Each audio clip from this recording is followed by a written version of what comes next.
vesiyetler boyunca. Çağa kap, ağlamak utanç deydiler. Cahil kap, ağlamak utanç deydiler. Şey dip enlik ettik, ağlamadılığa, şey dip enlik ettik, ağlamadılığa. Deydiler, köplükte gägirmek ayıp, deydiler, köçede sıyırmak ayıp, deydiler, meylisde geçmekten törü hakınmami, törün ödünden sonra. Yine de deydiler, ululup yaşın, karaca kıl bilen batırlar döşün, döşünü bitkençe şolgıllıydiler, günahı geçerler oğullıydiler, döşünü bitensen şolgıllıydiler, döşünü münasip bolgullıydiler. Deydiler, dünyada ne midir kıttat? 3 şedek deydiler. Ustad, ustad, ustad. Neçe kıt bolsa da ustad deydiler. Çın şagirt onnunum kıttat deydiler. Öwrenip ilkinci harpı deydiler. Gomalar şagirdin kalpı deydiler. Kalp şagirtden bolun hüşver deydiler. Emer de emcengli deyişler deydiler. Yine de deydiler. Ulağını kıça, ölcüğünü bilsen de yalvarma kıça. Dine bir adama yalvar deydiler. Onun amadına elver deydiler. Ayıp der nezin çekmek deydiler. Nezinin gülün soğun akmak deydiler. Yine 2 merde yalvarmak olur. Deydiler, yine hem atadır olur.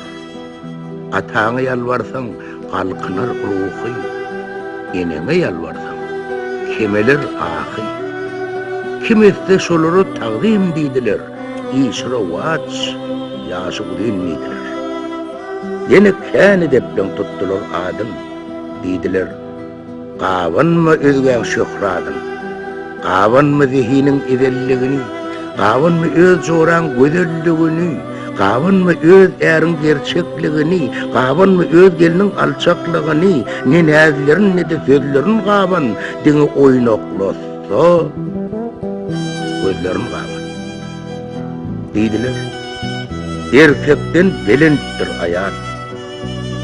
Onu hem çiğneyip verdiler soğar.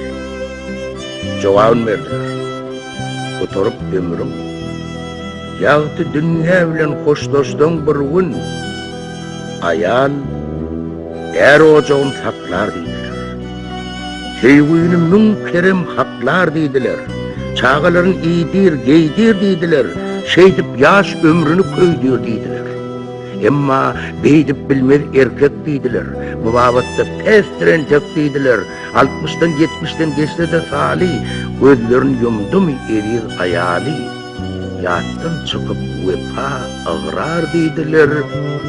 İkincin gözlerini algar deydiler. Deydiler. Deydiler. Deydiler kanda. Hevirse ansat. Köpüsü kıyında. Ansatın hemmeler başar deydiler. Kıyının başarmakta iş var deydiler. Kıyınam olsa şudur vesiyet deydiler. Enge kıyın zat şol mukaddes deydiler. Hormatlı adamlar, men size Beyik Kerim Şahirim, Türkmenistan'ın halk şahiri Kerim Urban Nefes'in payamalarından, urbağlarından, koşullarından ukap verdim. Men sizin sadık kulunuz Cuma Yadmurad. Men Kerim Şahirin koşullarını Peygamber yaşına yetemdi ukap verdim. Kim keser olsa başına vurayım, dinleyenizde tanı el kadın adamlar. Sağlıkta görüşelim.